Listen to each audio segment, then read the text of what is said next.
Okay hello. तो आज इस चैप्टर की आखिरी क्लास में हम बड़ी ही एक मज़ेदार चीज़ के बारे में बात करने वाले हैं और उस चीज़ को हम बोलेंगे इवेपोरेशन, जिसके बारे में हल्की सी चीज़ मैंने तुम्हें लास्ट क्लास में बताई थी।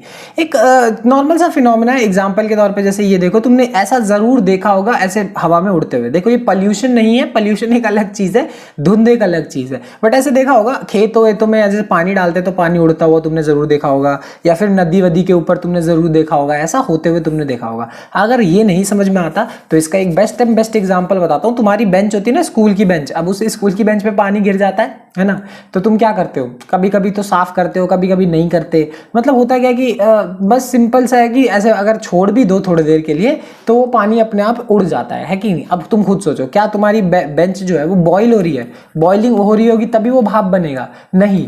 तो होता क्या है, पानी के साथ एक बड़ा ही मजेदार फिनोमिना है और उसके साथ ये है कि उसके बॉइलिंग पॉइंट से पहले, मतलब 100 डिग्री से पहले भी, 100 डिग्री सेल्सियस पे पानी बॉईल होता है, उससे पहले भी वाटर जो है वो वेपर में कन्वर्ट हो सकता है। वाटर वेपर में कन्वर्ट हो सकता है। और एग्जांपल ले लो, कटोरी में पानी ले लो, छत पे रख दो, है कि नहीं? छत पे रख दोगे तो थोड़ी देर बाद वो उड़ जाएगा ना। अब क्या सन जो है वो 100 डिग्री सेल्सियस गर्म कर रहा है? हम तो मर जाएंगे 100 डिग्री सेल्सियस पे। नहीं कर रहा ना, तो वो उड़ रहा है। क्यों उड़ रहा है? क्योंकि वो जो फिनोमिना है, वो जो प्रोसेस है, उस प्रोसेस को क्या बोला जाता है? इवेपोरेशन। ये एक ऐसा प्रोसेस है जहां पे जो लिक्विड है वो बदल जाता है। लिक्विड बदल जाता है क्या? गैस में, वेपर्स में बदल जाता है।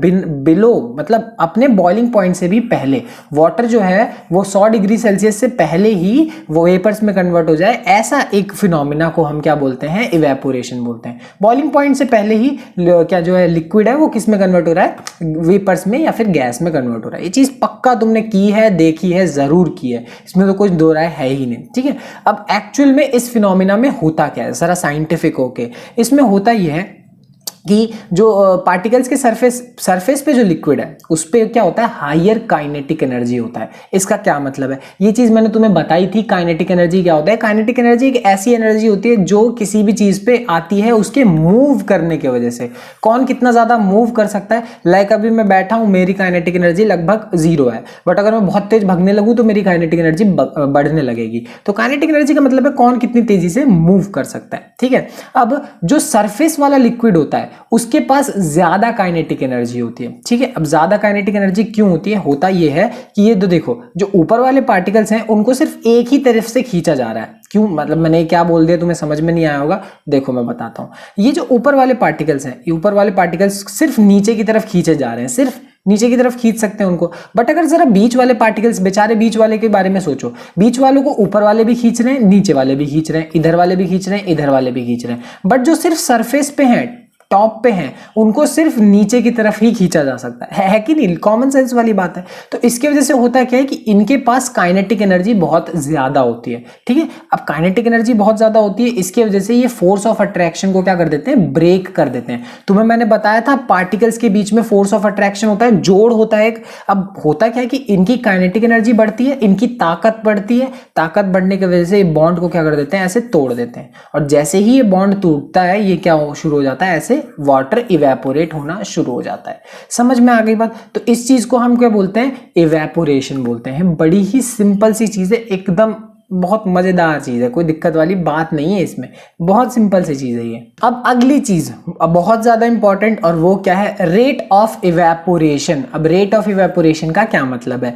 रेट ऑफ इवेपोरेशन मतलब इवेपोरेट हो रहा है, पानी भाप में बन रहा है, बट कितनी तेजी से बन रहा है, ये चीज इंपॉर्टेंट है कि कितनी तेजी से या कितने स्लो तरीके से वो भाप में कन्वर्ट हो रहा है। इसके हमारे पास 4 तरीके हैं। मतलब इस रेट को, इसकी स्पीड को बढ़ाने के हमारे पास 4 तरीके हैं। एक एक करके सबको देखते हैं। जो सबसे पहला तरीका है वो है क्या? उसको बोलेंगे एक्सपोज्ड सरफेस एरिया। क्या चीज है ये? जरा ध्यान से देखो। किसकी बात करी हमने? एक्सपोज्ड सरफेस एरिया की बात करी। एक्सपोज्ड सरफेस एरिया मतलब जैसे ही तुम सरफेस एरिया बढ़ा दोगे, रेट ऑफ इवेपोरेशन बढ़ जाएगा, स्पीड बढ़ जाएगी। क्या मतलब है? ध्यान से सुनो। जैसे तुम्हारे पास, मैं एक एग्जांपल के तौर पे छोड़ता हूं, तुमने अपने छत पे एक पानी का ग्लास रखा और एक बॉल रखा, ऐसे ऐसे पानी का ग्लास रखा और बॉल रखा।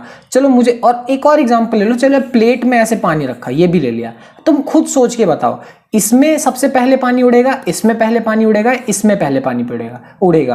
किसमें उड़ने वाला है? एग्जैक्टली सबसे पहले प्लेट का पानी उड़ेगा, फिर इसका पानी उड़ेगा और फिर इसका पानी उड़ेगा। रीजन क्या है? रीजन है इसके ऊपर का सरफेस एरिया। ये जो सरफेस एरिया है, जो पानी हवा मतलब हवा से एक्सपोज्ड है, गर्मी से एक्सपोज्ड है, उसका सरफेस एरिया कितना ज्यादा है। जितना ज्यादा सरफेस एरिया होगा, ये जितना बड़ा होने वाला है, ये जितना बड़ा होगा सरफेस एरिया उतना ही ज्यादा होगा और वो उतनी ही जल्दी क्या होने वाला है? इवेपोरेट होगा। जैसे तुम लोग देखा होगा ना, चाय को भी छोटे कप में जल्दी जल्दी पीना होता है तो उसको ऐसे ऐसे छोटे उसमें डाल लेते हैं, क्योंकि वो सरफेस एरिया ज़्यादा हो गया, वो जल्दी ठंडा होता है। ऐसे बहुत जगह होता है। और इसका सबसे अच्छा एग्जाम्पल मुझे जो लगता है वो मैं बताता हूँ। स्कूल में फिर से बेंच वाला एग्जाम्पल, मैं बेंच वाले एग्जाम्पल के साथ ही जीता हूँ, मेरा वही है। ठीक है, अब जैसे क्या, बेंच पे तुमने पानी गिराया, अब पानी गिरा दिया, उससे होगा क्या कि तुम क्या करते हो कि उसको ना थोड़ा सा फैला देते हो। अब होता क्या, कभी कभी पानी गिर जाता है, बट उसको क्या करते हो, थोड़ा सा ऐसे फैला देते हो। अब तुमने किया है तो ठीक, नहीं किया तो मैं बता दे रहा हूँ, मैंने तो ऐसा जरूर किया है। उसको थोड़ा सा फैला देने से होता क्या है कि अब उसका सरफेस एरिया बढ़ गया। जैसे ही सरफेस एरिया उसका बढ़ जाता है तो सरफेस एरिया बढ़ने की वजह से अब इवेपोरेशन, वो पानी का भाप बनना बहुत जल्दी होगा, तो पानी बहुत जल्दी उड़ जाता है हवा में। समझ में आ गई बात? तो ये चीज जरूर तुमने की होगी।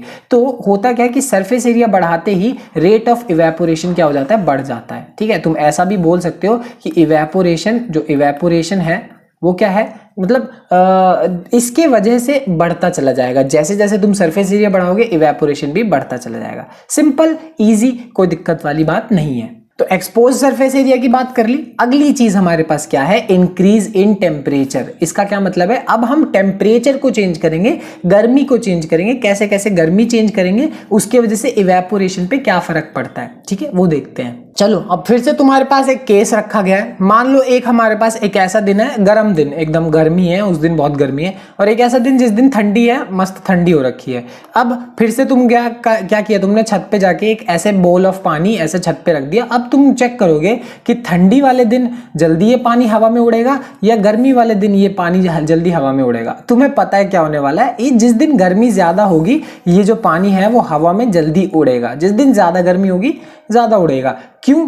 क्योंकि ये सिंपल सी बात है कि टेम्परेचर बढ़ाओगे, जैसे ही तुम टेम्परेचर बढ़ाओगे तो टेम्परेचर बढ़ाते ही इवेपोरेशन इंक्रीज होगा। क्यों? क्योंकि काइनेटिक एनर्जी इंक्रीज होता है। अब मैंने काइनेटिक एनर्जी के बारे में तुम्हें एक चीज बताई कि पार्टिकल्स क्या करते हैं? मूव करते हैं। क्या करते हैं? मूव करते हैं। ठीक, तब उनके अंदर काइनेटिक एनर्जी होती है। ठीक, बट जैसे ही तुम उसको टेम्परेचर देने लगते हो ना, टेम्परेचर देने लगते हो, ये काइनेटिक एनर्जी और बढ़ जाती है। ये बात भी मैंने तुम्हें बताई थी, अगरबत्ती वाला एग्जांपल दिया था ना, कि जैसे अगरबत्ती होती है, अगरबत्ती जब नॉर्मल पड़ी होती है तब उसकी खुशबू नहीं आती। जैसे ही उसको गर्म करते हो, गर्म करते ही उसकी काइनेटिक एनर्जी बढ़ती है, अब उसकी खुशबू पूरे घर में फैल जाती है। तो काइनेटिक एनर्जी देते ही क्या नाम है, पार्टिकल्स और बुरी तरह मूव करते हैं, और मतलब टेम्परेचर देखते ही काइनेटिक एनर्जी और बढ़ने लगती है। ये वाली बात है। तो जिस दिन ज्यादा गर्मी होगी, उस दिन ज्यादा पानी जल्दी क्या होगा? इवेपोरेट होगा। सीधा सीधा मतलब है कि इवेपोरेशन बढ़ेगा अगर हम टेम्परेचर को इंक्रीज करेंगे, और घटेगा अगर हम टेम्परेचर को डिक्रीज करेंगे। सिंपल सी बात है। तो हमने दो चीजों के बारे में बात कर दी, सरफेस एरिया, टेम्परेचर। जो अगली चीज है वो क्या है? ह्यूमिडिटी। अब ह्यूमिडिटी ना कई लोगों को कंफ्यूजन होती है, ह्यूमिडिटी है ही क्या। तो पहले हम देखेंगे कि ह्यूमिडिटी क्या है और इसके वजह से इवेपोरेशन पे क्या फर्क पड़ता है, ये भी देखेंगे। ठीक है, तो अब हम बात करेंगे ह्यूमिडिटी की। सबसे पहले समझो ह्यूमिडिटी का मतलब क्या होता है। एक तरीके से नमी होना, तापमान में मॉइस्चर होना। ठीक है, ऐसे समझ लो, मॉइस्चर होना। और इसका मैं तुम्हें बेस्ट एग्जांपल देता हूं ताकि तुम्हें समझ में आ जाए। कभी तुमने देखा होगा कोई दुकानदार होता है, अपने दुकान के सामने ऐसे पानी छिड़कता है ताकि मिट्टी ना उड़े, या फिर तुम भी अभी कभी कभी अपने घर के पास करते होगे। कभी ट्राई करना, अब ऐसे तुम पानी छिड़क रहे हो और उस पानी को थोड़ी देर 5-10 मिनट बाद उस पानी के पास खड़े होना। इतनी जल्दी तो नहीं उड़ता, तो थोड़े फटाफट जाओ और उसके पास चेक करो। तुम्हें फील होगा कि तुम्हारे ना ऐसे गर्मी गर्मी भवक भवक सी आ रही है। होता क्या है कि वो जो जमीन वाला पानी है ना, ऐसे उड़ रहा होता है, जमीन वाला पानी उड़ रहा होता है। ठीक, तो वो बेसिकली क्या हो रहा होता है? इवेपोरेट हो रहा होता है। तो उस समय जो तुम फील कर रहे हो वही अपने आप में एक तरीके से ह्यूमिडिटी ही है। समझ में आ गई बात? पढ़ाई एक सिंपल सा एग्जाम्पल दिया मैंने। अब यहाँ से बहुत सारी बातें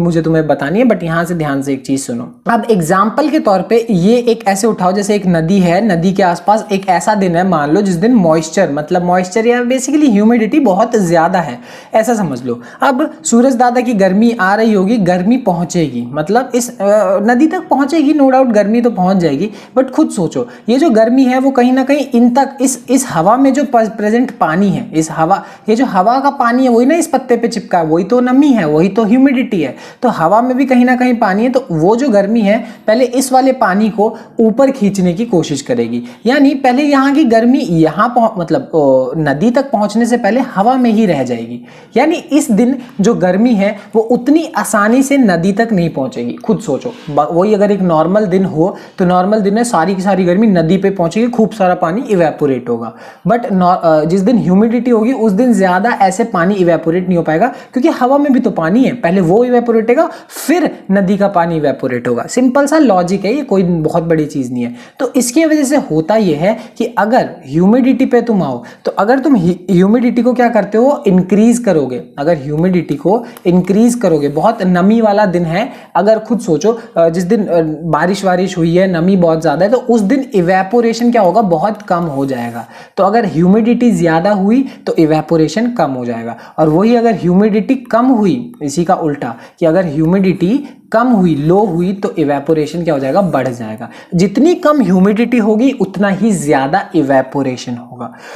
समझ में आ गई बात? एक और एग्जांपल के साथ सुनो। मान लो बहुत गर्म दिन है, ड्राई डे है, उस दिन ड्राई डे मतलब गर्म दिन है, उस दिन तुम्हें पसीना आता है और पसीना मस्त उड़ता भी है, पर जिस दिन बारिश वारिश होती है, मान लो उस दिन धूप भी हुई तो भी तुम्हें पसीना थोड़ा सा कम आता है, यही रीजन है। और आता भी है तो जल्दी उड़ता नहीं, चिपचिपा सा फील होता है, इसी वजह से, क्योंकि उस दिन इवेपोरेशन इतना आसान नहीं होता जिस दिन ह्यूमिडिटी ज्यादा होगी। तो अगर ह्यूमिडिटी ज्यादा होगी इवेपोरेशन कम होगा, और ह्यूमिडिटी कम होगी तो इवेपोरेशन ज्यादा होगा। समझ में आ गई वो बात? सिंपल सी बात, एक ओके बात, ठीक है। सारे केसेस डिस्कस करने के बाद हमारे पास जब आखिरी केस है, उस आखिरी केस को क्या बोला जाता है, विंड, हवा का बहना, हवा के बहने से इवेपोरेशन पे क्या फर्क पड़ने वाला है, अब हम वो देखने वाले हैं, ठीक है। तो फिर से मैं वही बेंच वाला एग्जांपल लूंगा, आई लव बेंच वाला एग्जांपल, ठीक है। बेंच पे पानी गिरा, उसको तुमने ऐसे फैला दिया, फैलाने के अलावा एक और चीज तुम करते हो ताकि वो बेंच जल्दी जल्दी सूख जाए, करते हो नहीं करते हो?